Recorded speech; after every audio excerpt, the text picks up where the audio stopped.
This is the Big O Show.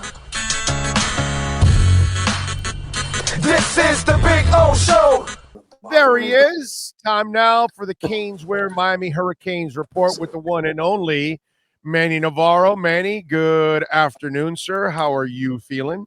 I'm doing great, man. Trying to basically do some Christmas shopping and finish up some errands, man. It's been a busy week. I haven't been able to get anything done, so I'm actually at the Xfinity store now trying to get an internet pod to extend it in my house. So you know how it is, bro. I got you. Squeezing it every second of the day. Squeeze it, bro. Squeeze it. And the day, too. All right, so recruiting wise, what's going on? Because obviously we know this dude's driving around with a tank of Cuban coffee next to him, so he's got legal cocaine and he is not stopping. We know that. So Yeah. what's up with Mario and a little recruiting action? What's the latest?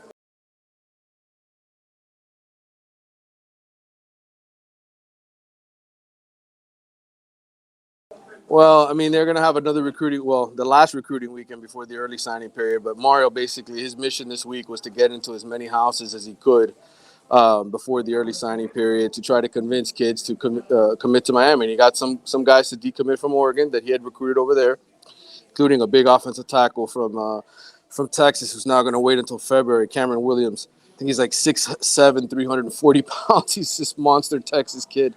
So that's where you get him, bro. Yeah, that's where you gotta go. You gotta go to the Midwest or Texas or some. You're not going to get them here in South Florida. They're very rare, man. Correct. And, look, he's trying to protect some of the assets Miami has, too. Wesley Besainth, Florida State's been chasing him hard, the linebacker. He was over there before he even took off his suit and tie on Tuesday to go talk to Wesley Besainth after his press conference. So he's been in the home of Shamar Stewart, Nigel Lee Kelly, a kid who I thought was going to be going to Oregon, may end up at Miami now. So a lot of shuffling around here as far as Miami's class. There's only one kid who I think is going to be out of it. And that's Ibieta, the receiver out of Louisiana, a slot receiver, which you can get those pretty much anywhere. So I think Mario's just doing his due diligence with this class and trying to get as many things lined up now for the 15th. And then we'll find out in February how it finishes, because there's some key kids that are sort of waiting until then to sign. How about guys within the building? What do you hear about it? Any guys that were waffling or anything along those lines? Well, no. I mean, we haven't seen anybody enter the transfer portal yet, right? I mean, I think Mario went in there and basically showed everybody that he means business and that there's a reason why he was a good coach at Oregon and why he was 35-13. And, all the feedback I've gotten is that the kids reacted positively to it, that they realized, hey, this guy's got 2 championship rings. He knows what it takes here. So I don't think anybody's going to be leaving of their own volition. Mario may ask them to leave come spring. But as far as guys saying, hey, I don't want to be a part of this, there's not a whole lot of that going on right now. All right. So they ended up getting the AD. I mean, yep. University of Miami is not effing around, brother. I mean, I never really expected them to go this far, and they went all the way with the coach and the AD. Talk to us a little bit about what you think he's going to bring to the table. Well, I mean, Radakovich has been very involved with the NCAA, rules committees over the years, policies. It's obviously a very strange time in college sports, right, with NIL and all the things going on. So you have an experienced guy who's been involved in those meetings and those conversations, as well as the TV deals, right, with the ACC. I mean, they're through 2036. They've got the worst deal in all of college football among the Power Fives. And that's an important issue. Money's going to be an important issue moving forward. We're going to see how the playoff pans out. And you've got a guy who, from that perspective, is very tapped in to the decision-making and the discussion that goes on with that.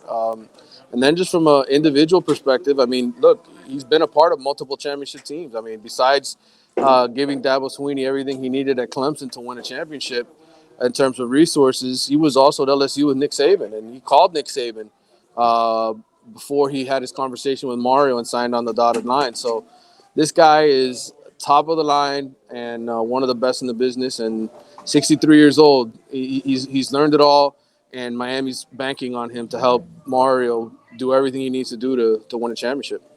Now, what this tells me, and I'm sure it tells you because it's elementary here, is they're not going to go cheap on anything now. They're No, they're all in because if you can bring this guy here, then because he asked, like, okay, are we spending? Are we going to support our athletic programs? right. And UM must have done a really nice job of convincing him that no, this isn't just about paying the coach and the two assistants. No, this is about giving you as an AD what you need for all sports to succeed.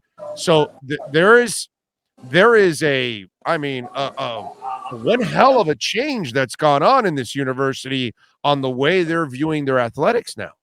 It is a monumental change. Oh, I remember when I told you November 2nd, after I had done that meeting with Rudy Fernandez and a couple of the people in the administration, like, nah, we'll see. We'll see if they really mean it. They Right. meant it. They meant it, man. I mean, that's what this is about. That's why this is so important. Why this is such a big week in the University of Miami's history. The fact that they're investing the dollars, and the honest to God truth is, look, the success of the health program certainly helped. They turned that around. Rudy Fernandez and Joe Echeverria, they did a good job with Frank turning around the health system and making that a big profitable business. Now they're investing in sports with the idea that, hey, this is going to pay off. So while we can sit here and think to ourselves, hey, you know what, they're gonna spend and they're gonna make this big commitment. I also think they need to see return on investment, because if For sure. For sure. they don't, then things may change. So, but I look, all indications are when you spend like the big boys and you act like the big boys, you usually get big boy results. Yeah, yeah, yeah. I think they will. Hey, listen, man, it's not like the stadium's being packed every week anymore. So they see it and they can make a lot more money with butts and seats. They can make a lot more money selling more jerseys and more paraphernalia if they were a national champion type team, not just locally, but nationally, because that's the beauty of what you've built over the last, 40 years. You Yeah. made it a national brand. You know what I Yep. mean? There are kids that, as you know, because you talk to them every year, you end up running into recruits that have become Canes fans since they were kids, and they want to play for the Canes the entire time, even though they lived in Kansas or in California or in Texas or New York or whatever. They became Canes fans from what they saw on television. So this brand can be just a monster, but you've got to win, dude. You got to win. Yeah, and that's ultimately what this is. This is a bet on themselves and investing in themselves to profit, to make money. And the way Rudy explained it to me, if they have a season like 2017, they're more than going to be able to cover all of their expenses. It's just a matter of getting fans excited, getting them invested in it, to buy merchandise, to be involved, to buy tickets, to show up. You go back to that 2017 season, even when they were 10-0. The only games that sold out were, I think, Virginia Tech and Notre Dame. Like those, and I don't even think Virginia Tech sold out. It was sort of, close to capacity. It was the Notre Dame game that sold out. So, but if you get that kind of excitement, one or two home games a year, and fans are into it, they're gonna make a lot of money, more Yeah. than enough to cover these expenses. They just Oh, never invested they'll in it this sell way. out. They'll sell out all those suites, doggy. Yeah, Okay, man. they'll Yeah. sell out all those suites. Now, I know the AD was on with Joe this morning, and he talked about how they're going to explore a stadium, on campus, around campus, and I know he's got to say that, and it sounds great for all that, all the show and go, and I think he's smart enough. He went to Coral Gables. He knows you're not building a stinking stadium in the city of Coral Gables. But what have you heard stadium wise? What have you heard on the Ruiz front? Are Hey, there is there a plan B and C after they fail miserably trying to move the Cavaliers out of their spot? yeah, I think here, look, it's all exploratory conversations, right? It's all John Ruiz, the billionaire, backing this concept. If you had a billionaire coming to you saying, "Hey, we're gonna build you this great big radio, internet, broadcast station," I was and hoping I was actually hoping that a while that back. might happen. Yeah, I was hoping that they were going to do that so we could actually You, build a real station. So, hey, you, Mr. you, Ruiz, by the way, you want to build a real sports station? Give me a ring, dude. We can build one. you'd We can kick certainly everything's listen, right? ass. You'd Yeah. certainly listen, and that's all UM is doing right now. Look, their lease is through 2032 is what I wrote today. 11 more years at Dolphin Stadium. I'm sure they could get out of it in a couple years once a stadium is built, if it's ever built. But look, the bottom line is, man, a billionaire comes to you. He says he's serious about doing this. You listen. How far it goes remains to be seen. But I know a lot of politicians in Coral Gables and just citizens in Coral Gables don't ever imagine that happening. Of course not, man. It's not. It's not going to. I love the passion, but I love the passion because maybe it leads to a stadium somewhere else, Right. obviously, and that to me, that's what I like about Ruiz's thing. I mean, I can shake hands with the guy and joke around, go, "Tu estás loco, brother." Just, I just since he's Latin and I'm Latin, and I could just pull it like, "Oh, Right. estás loco." But hey, listen, where else can you do it at least, bro? If you're not going to do it in Gables, can you do it in Tropic? Have you at least dug into any tropical park talk at all? Because I know that thing died out too, but Yeah, I mean, it's just logistically, that's the closest piece of land to the right. University of Miami that's available, actually. That's the only place that's ever made sense to me. Unless they were to all of a sudden buy a bunch of property around the Orange Bowl and do one of those deals they've done in other cities where they build multiple stadiums next to each other. That I could see potentially coming to fruition because that's more likely. But Boy, some little Havana residents are going, "Come on, bring it down. Let's go. hey, come Let's on, go. baby.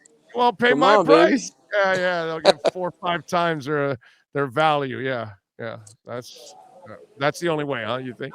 I think so. I mean, look, every time we've come across this conversation, it's always been, oh, there's no way you're ever going to be able to do it in Coral Gables because those residents there would never allow it. They were angry Right. when they put up the lights at Marklight Field, right? When they had those lights on, annoying them. I just don't. I think those are the only places in my head when I think about this city, living in the city for 43 years of my life. Where could you do it? There, potentially. The Orange Bowl site, the old Orange Bowl site, or Tropical Park. And somebody else mentioned, the site where I guess Inter Miami was thinking about, which was the golf course Right. next to the airport. Share the property there. Yeah, Right, exactly. right. And they're So friends, right? I think Ruiz and Moss know each other. So there has to be. Yeah, I mean, I'm pretty sure. Hey, listen, there's a very small billionaire boys club. All right, I'm right. sure they know each other. And I think they're both Columbus guys, right? If I'm correct, right? They're both I Columbus. gotta confirm that Ruiz is. I know Moss is for sure. Oh yeah, definitely Moss. I know Moss is for Yeah, sure. I think yeah. Ruiz is too. So they could be that Columbus mafia that we call it. The Cuban Columbus Mafia. Yes, Yes, very exactly. much And, so. and by the way, maybe Moss, he only puts half the money in. That's less money he has to lose. That would kind of make sense if they could share the stadium and create that kind of a stadium for both teams. That would be a really fun vibe I, between the two. The only problem is, my brother, they both play on Saturdays. yes. Yep. You're right. Okay. That would be a little bit of a So conflict. the back end of the MLS season would run right into the college football season, and that's where it doesn't fly because they both play on Saturdays. And the MLS is not going to say, "Oh, no problem. For the next 8 weeks, we'll schedule all of your games outside of Saturday just because you want it." That's not going to happen either. So, Right. yeah. Yeah, I don't that's where I don't think it could happen that they could share the stadium because logistically they play on the same day. Well, And one that would be a one thing, major. one distinction to make here, from what I understand from my conversations with Rudy and Rudy Fernandez and the people in the administration, is Jose Moss has definitely been heavily involved because he was one of the board of trustees. You saw the photo of him with Mario. I don't think Ruiz's participation with UM was mostly through baseball to this point, as far as giving Oh, money. I heard he paid off Manny. He may have. I don't know where I, ultimately that money some came from. somebody told me Ruiz's money was the one that like, yo, yeah, let's bring Mario. I'll pay off Manny. Right. So I don't know. My understanding You was, can dig and see if that's the yeah, truth or because I know a lot of us want to know, and I know you wrote an article about how it all happened too. right. I know from that conversation that the last time I talked to Rudy, which is a day or two ago, we had talked about who had contributed in terms of money and who wanted to. And I think Ruiz is obviously very intriguing to them because he's talking big dollars for stadiums and other things. But my understanding, and maybe I'm wrong, this is what I was told, was that he gave $1 million to the baseball team. Rudy didn't mention anything about Manny's buyout. So I think that came from UM's own coffers, from their own money. Okay. That I have to confirm all that. I mean, that's just what I've heard through one conversation. Right. Yeah. That's going to be a tough one to confirm. You know, they got to be. Yeah.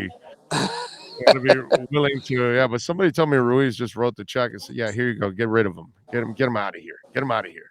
All right. You know. All right. What are you working on The Athletic, folks? So folks can check you out, Manny. Well, there's a ton of content from this week, man. I feel like I've been working nonstop. Today's finally my first day where I'm actually, like I said, Christmas shopping and everything else.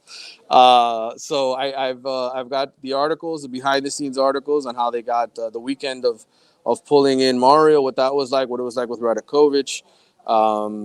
And I'm going to have some recruiting stuff coming because signing day is on Wednesday. So it's just so up in the air right now. We got to see what's going to happen. It's like all this stuff's happening behind the scenes, but now we got to see how it shakes out, and then we'll get a better idea. And then as far as the staff, I did a podcast with Bruce Feldman that I thought was great. I wanted your listeners to be able to check it out. That's the Wide Right podcast. Bruce and I went in depth, and Bruce is as tapped in as anybody in the college coaching scene. We talked about coordinator possibilities. We talked about assistant coaches.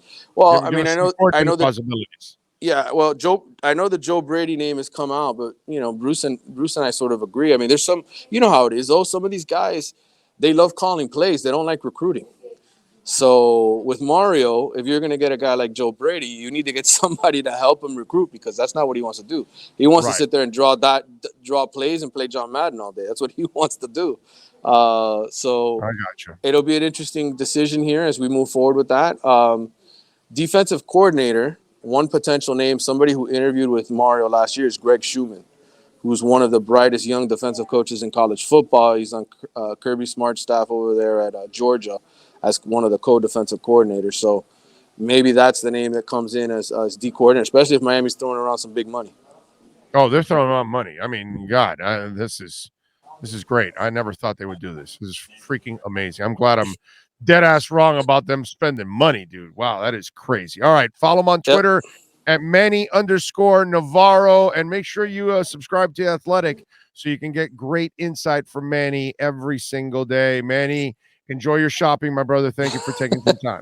All right, brother. Glad we could get it done. Talk to you. You got it. There you go. Manny Navarro in our Canes Wear Miami Hurricanes report.